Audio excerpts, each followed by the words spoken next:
Hi guys, fresh from the Joker movie, and I want to talk about it. Now, I know I'm late to the scene, but I just wanted to share my thoughts just in case you're all still on the fence about watching Joker. And wow, 8.5 out of 10. It was amazing. It was a drama psycho thriller that actually humanized the Joker, and I had a lot of fun. I know, right? Joker, human, come on, the guy's a freak of nature. But in this movie, it was, realistic. It gave a semi-realistic spin on the origins of Joker. And I'll be honest with you, personally, I thought it worked. It worked real good. We've had so many versions of the Joker and all of his origin stories. But I thought that those versions were all too convenient. Personally, sure, the cartoons and the comics already set up the canon story, but even the canon story for me was too convenient and too unrealistic. Jack Nicholson's version of the Joker in Tim Burton's Batman sort of stuck with the canon.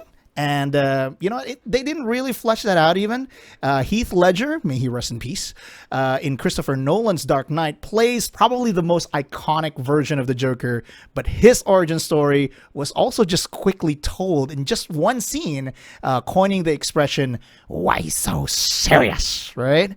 Now, I'm not even going to touch on the Jared Leto version of Joker, because to me, that personally was not Joker. I mean, no offense, man. Great actor. Terrible idea. But so to get a really fleshed out story of the Joker way outside of the canon was very refreshing. This shows the Joker as just a regular guy down on his luck, in a city that's full of depression, chaos, corruption, and crime. Arthur Fleck is just a true blue Gothamite born and raised with a city that just kept kicking his ass. So Joaquin Phoenix's performance as the Joker is just next level stuff. His dedication to the role, man, it's just rivaling Heath Ledger's. I mean, he's really usually this big, bulky guy, right? But he intentionally got skinny for this role. He was nothing but skin and bones, man. And usually we see him, like I said, portrayed as this really big guy, tall guy. But in this movie, he comes off as scrawny, weak, and small. He's even lovable, guys. He's even lovable to the point that you care about him. You actually feel sorry for him. And his performance as Arthur Fleck, and later on Joker, is just so immersive. You really cared about him, and you realize, like, wait a second, that's the Joker. And you actually cared about him, As with most psycho thriller, you will probably be anticipating, okay, when will he actually snap? You're thinking like, oh, he's going through a lot of stuff. You're waiting for it. Like, he's going to snap sooner or later, and he's going to just, start shooting everywhere after he just gets enough abuse. Enough is enough, and he's just going to snap, start laughing, doing his Joker thing, and shoots everyone. But that's not the case in this movie. You can decide actually for yourself when he actually snaps. There's a lot of things that happens to Arthur Fleck, who actually turns into the Joker later. And from lies to betrayals to his own mistakes to full-on humiliation. So you would think eventually he will snap, but no. To me personally, like, you can decide, but to me personally, I thought it was gradual, and he slowly evolved into the Joker. That slow burn inside as he experiences all these challenges in the city that treats him terribly. I personally think like he came out slowly and in the end became the Joker. Or he actually slowly came out of the closet and became who he really is. So you can choose to see it that way, or you can choose a point in time where he actually snaps. It's up to you. You perceive it in any way you want. Another thing that I really, really loved about the movie was the portrayal of Thomas Wayne. We have limited ideas of who he really is. In the movie universe, we don't see him a lot, and every time we do get to see him in scene, especially in the movie, is actually through Bruce Wayne's memory. And every time we see him, Bruce Wayne clearly puts his father in a pedestal. The memories of Bruce Wayne of his father is angelic, is heroic. He's this nice guy, billionaire philanthropist whose only goal is to save Gotham. Saint, right? But in this movie, Thomas Wayne is actually very, very human. He is acting exactly like what any billionaire big shot philanthropist is supposed to be. He has this air of arrogance. He walks and talks like a big shot. Like any rich guy who is interested in Gotham, he has an agenda. He is not a pushover, and I love it. We finally see what I think is the true version of Thomas Wayne, and I really appreciate that. It gives a whole new look into the character, because we've always been seeing it through the eyes or through the memories of Bruce Wayne, but we never got to see really what's he like. I mean, he's a friggin' billionaire big shot, and he acted exactly like that, and I loved it. I love it. A few things, though, that I did not like about the movie was there were some inconsistencies, okay? Gotham is supposed to be the most dangerous city in America, yet there's a scene where Arthur Fleck just walks into an apartment. Yeah, he just opens an apartment door and just walks in there. And that felt like, wait, that felt really wrong, because you should be triple locking your doors in the most dangerous cities in America, right? Yet he can walk in through apartments without any doors locked at all. That convenient. I mean, like, that was not cool. Also, like, if you go into children's hospitals, shouldn't security be checking your stuff? There are stuff that Arthur Fleck brought into the children's hospital, for example, that just, wow, security should have caught that. You know, come on. Also, like, with Arthur Fleck's mother, for example, she had a condition, and I felt like, shouldn't Arthur Fleck know about this already? Why is he just figuring it out right now? You know, it's kind of weird, but yeah, I mean, that's just nitpicking. However, there is one part in the movie that absolutely pissed me off. And that part is called Crime Alley.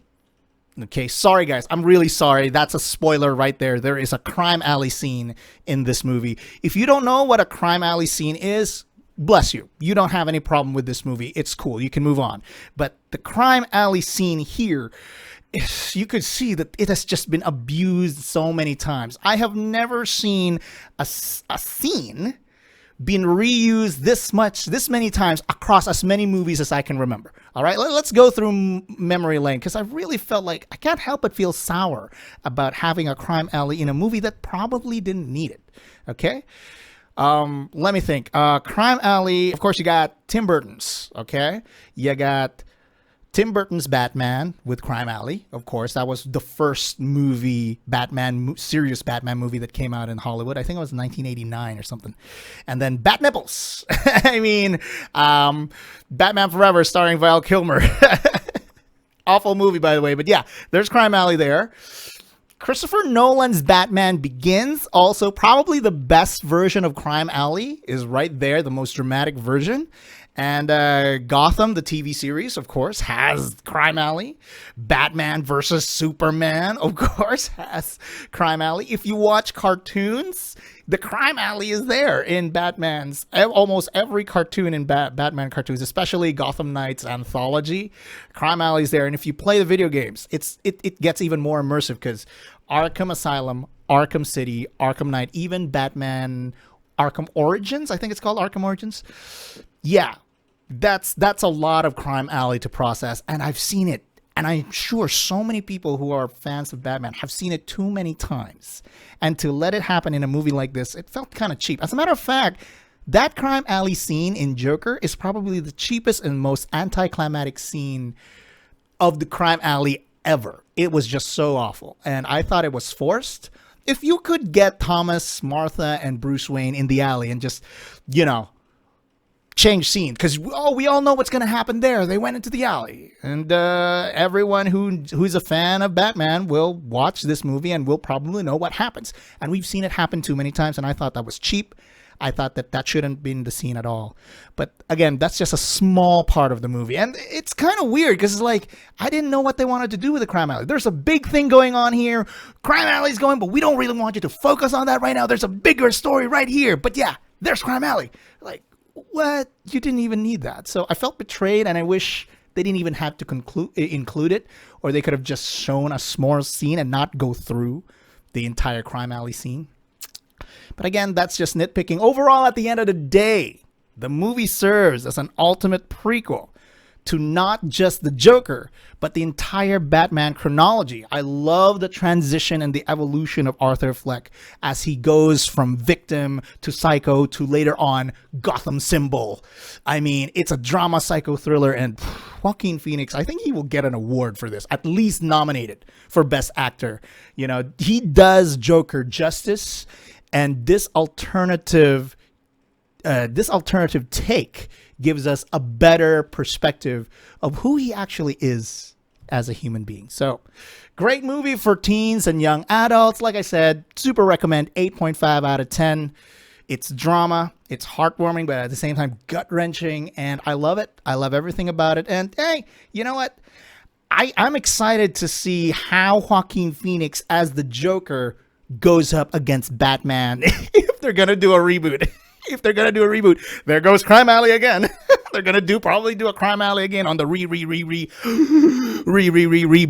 of Batman, and I look forward to that. I want Joaquin Phoenix as the next Joker in whatever Batman reboot they're gonna do. All right, so that's it for me, guys. I hope you like this review. Like, thumbs up if you really liked it. Subscribe if you haven't already. It really helps us out, and I'll see you in our past, present, and future videos. สวัสดีครับ